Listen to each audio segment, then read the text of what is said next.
Doctor Jahidur Rahman, আমরা একটু প্রসঙ্গ পরিবর্তন করি। আমরা শুরুতে বলছিলাম যে দুদিনের সফরে পাক পররাষ্ট্রমন্ত্রী ঢাকা সফর করে মধ্যরাতেই উনি ইসলামাবাদের উদ্দেশ্যে রওনা দেবেন। এই সফরে বেশ কিছু আলোচনার জন্ম দিয়েছে তার একটি বক্তব্য, বিশেষ করে বাংলাদেশ এবং পাকিস্তানের অমীমাংসিত ইস্যু ব্যাপারে কথা উঠেছিল। সেখানে বলা হয়েছে যে বাংলাদেশ এবং ভারতের মধ্যে আর কোনো অমীমাংসিত বিষয় নেই, দুইবার এই বিষয়টি সমাধান হয়েছে। আপনি এই বিষয়টি কিভাবে দেখছেন? দুইবার বলতে ৭৪ সালের চুক্তি এবং পারভেজ মোশাররফ যখন বাংলাদেশে সফর আসে তখন, এবং আমাদের মানে যদি কোট আনকোট করা যায়, বলা হয়েছে যে দিল পরিষ্কার বা হৃদয় পরিষ্কার করে সামনের দিকে এগোলে হয়তো আমরা সম্পর্ক এগিয়ে নিতে পারবো। এই বিষয়ে আপনার মন্তব্য জানতে চাই। আমার পরের বাক্যটা আমি খেয়াল করেছি এবং এটা আমার কাছে বেশি অফেন্সিভ মনে হয়েছে। মানে আমাদের সমস্যা এটা এখন, মানে ওনারা করেছেন আমাদের দিল পরিষ্কার করতে হবে। দেখুন, দুবারই যখন হয়েছে, ৭৪-এ যেটা হলো বা ২০০০-এ পারভেজ মোশাররফ যা করেছেন, এগুলো কোনোটা আসলে ঠিক পাকিস্তানের অফিসিয়াল কোনো স্টেটমেন্ট না।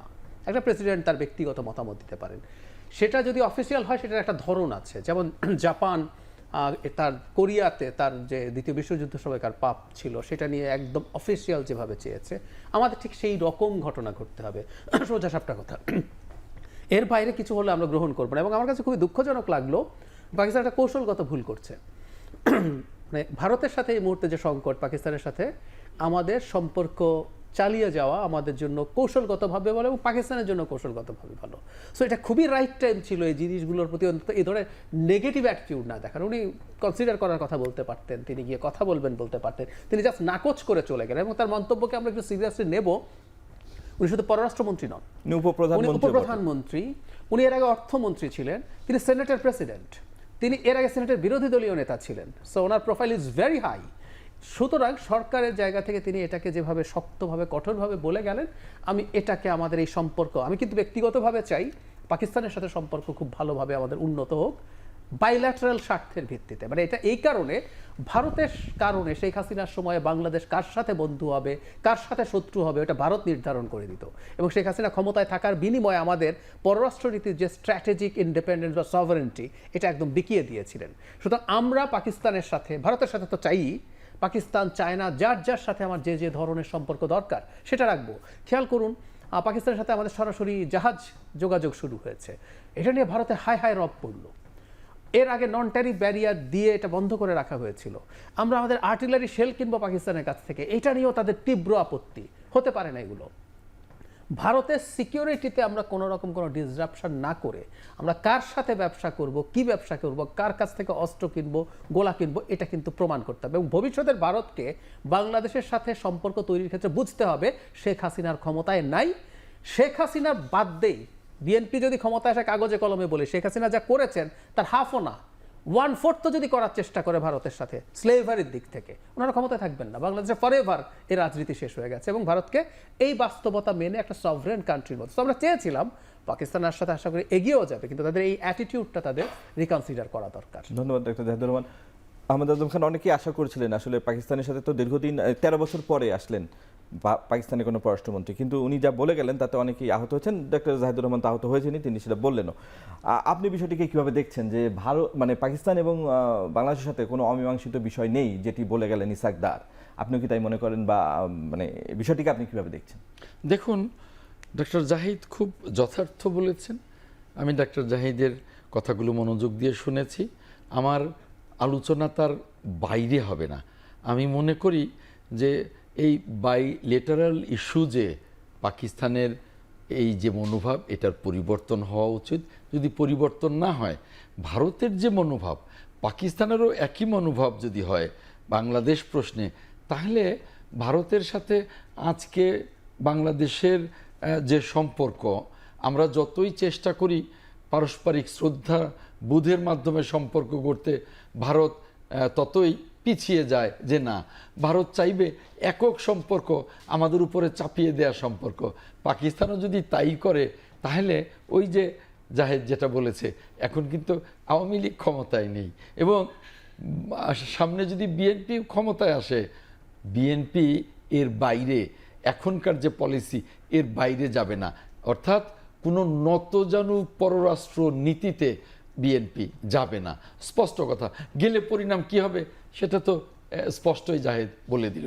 কারণ এটাই 5ই আগস্টের ছাত্র গণ অভ্যুত্থানের এটাও কিন্তু একটা গুণগত পরিবর্তন আমি মনে করি, বা আমরা সকলে মনে করি। অতএব বাংলাদেশ, ভারত আসুক, পাকিস্তান আসুক, বা অন্য কোনো রাষ্ট্র আসুক, আমাদের পারস্পরিক শ্রদ্ধার মধ্য দিয়েই সম্পর্ক গড়তে হবে। ওইভাবে চাপ দিয়ে আর সম্পর্ক করা যাবে না। এই পাকিস্তানের সাথে যে সম্ভাবনাটা তৈরি হয়েছিল বা প্রেক্ষাপট তৈরি হয়েছিল, সেটা কিন্তু এই পাকিস্তানের ফরেন মিনিস্টারের বক্তব্যের মধ্য দিয়ে সেটা চলে গেল একেবারেই, আমি মনে করি। কারণ আমাদের হৃদয় পরিষ্কার না, তাদেরই আসলে হৃদয়টা পরিষ্কার হওয়া প্রয়োজন, যে হৃদয়টা তারা পরিষ্কার করতে পারেনি বলে আমরা মনে করি।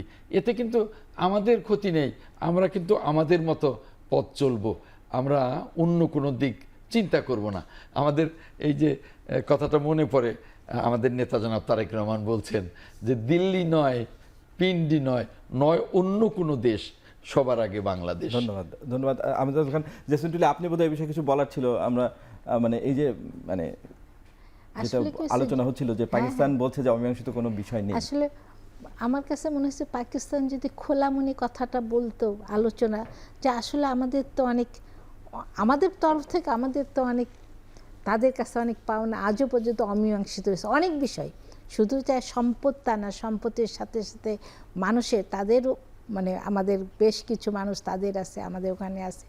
তো এই সব মিলায় তারা যে আসলে তার ভাষাটা আমার কাছে খুবই মানে আমাদের একটা স্বাধীন রাষ্ট্রের জন্য এইভাবে বলাটা, আমি জানি না উনি কিভাবে এই কথাটা বললেন। উনি খুবই একজন মানে অনেক পোর খাওয়া একটু ভালো অনেক দিন রাজনীতিবিদ, তার মানে উনি আরেকটু কথাগুলো যদি অন্যভাবে বলতে পারতেন, যে হ্যাঁ উনি এখনই বলার দরকার ছিল না, তো উনি ফিরে যেও কথাটা বলতে পার যে ঠিক আছে আমরা যাই, ফিরে যাই, আমি যে এ বিষয়ে পরে আমরা জানাবো বা কথা বলবো, আলোচনা করবো।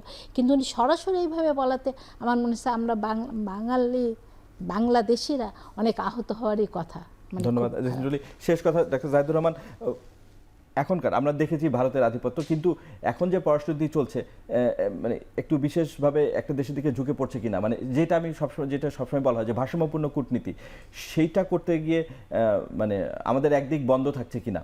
আমরা জানি যে আমাদের যেই শাসন ব্যবস্থা ছিল গত 15 বছর, সেখানে একটা দেশের মদদের কারণে সেটা হয়েছে, কিন্তু তারপরও ভারসাম্যপূর্ণ কূটনীতির স্বার্থে এই সরকার এবং আগামীতে যেটা সরকার আসবে তাদের কিভাবে চলা উচিত? কারণ একদিক একেবারে বন্ধ করে দিয়ে চলতে গেলে সেটারও তো নিশ্চয়ই ভারসাম্য থাকতে হবে। কিন্তু একদিক কি আমরা বন্ধ করেছি? আমরা করিনি, তারা বন্ধ করে দিয়েছে। আপনি খেয়াল করুন, শেখ হাসিনাকে রাখা, তাদের অফিস খোলা হচ্ছে, শেখ হাসিনা বসে গালিগালাজ করছেন, আমাদেরকে হুমকি দিচ্ছেন, আমাদের বাণিজ্য বন্ধ করা হয়েছে উল্টোপাল্টা সব আইন বানিয়ে, আমাদের এখানে ভিসা বন্ধ করে দেওয়া হয়েছে। মানে কি বাকি আছে আসলে? ইভেন আমাদের প্রধান উপদেষ্টা তার জায়গা থেকে ভবিষ্যতে সেই চেষ্টা হবে, তিনি মোদির সাথে নিজে বসতে চেয়েছেন, আগ্রহ দেখিয়েছেন, বসেছেন, কথা বলে সম্পর্ক স্বাভাবিকীকরণের চেষ্টা, সুতরাং তাদের দিক থেকে হয় নাই। এখন বাংলাদেশ যদি তার ভারতের প্রতিপক্ষ চায়না, পাকিস্তান ওই বলয়ের দিকে বেশিটা ঝুঁকে যায়ও, এটা পৃথিবীর খুব কমন চর্চা, আপনি অল্টারনেটিভ খুঁজবেন। একটা ছোট উদাহরণ দিই, ভারতে আমাদের এখন চিকিৎসা, আমি এমন রোগীকে চিনি যিনি 2-3 বার কেমো নিয়ে এসছেন ভারতে, উনিই ভিসা পাচ্ছেন না, তার কাছে সব ডকুমেন্ট আছে। তো এখন কি করছে, চায়না কুনমিংয়ে হসপিটাল ডেডিকেট করছে, সস্তায় প্লেন ফেয়ার দিচ্ছে যে তুমি আমার এখানে আসো। এই ঝুঁকে পড়া আসলে অবধারিত হয়ে যায় ওইসব কারণে। বরং রেদার আমি বলবো ভারতকে দেখতে হবে যে সে যে আচরণ করছে তার ফল এটা হয়। এ কথা বলে শেষ করি, শেখ হাসিনার সময় যখন আমেরিকা চাপ দিচ্ছিল সরকারকে, তখন ভারত ঠিক এই কথাটা বলতো যে তুমি ওকে বেশি চাপ দিও না, ও কিন্তু চায়নার দিকে চলে যাবে। তো এখন ভারত আর চাপ দিচ্ছে কেন আমাদেরকে? তো আমরা চায়না বা পাকিস্তানের দিকে যদি যাই বা টু আদার কান্ট্রিজ, তাদেরকে দায়ী করতে হবে, তাদের স্টুপিডিটি এটার জন্য দায়ী। ধন্যবাদ ডক্টর জাহিদুর রহমান, জেসমিন টুলি, ডক্টর জাহিদুর রহমান এবং আহমেদ খান, আপনাদের তিনজনকে অসংখ্য ধন্যবাদ আমাদের এই আলোচনায় আজকে যোগ দেওয়ার জন্য।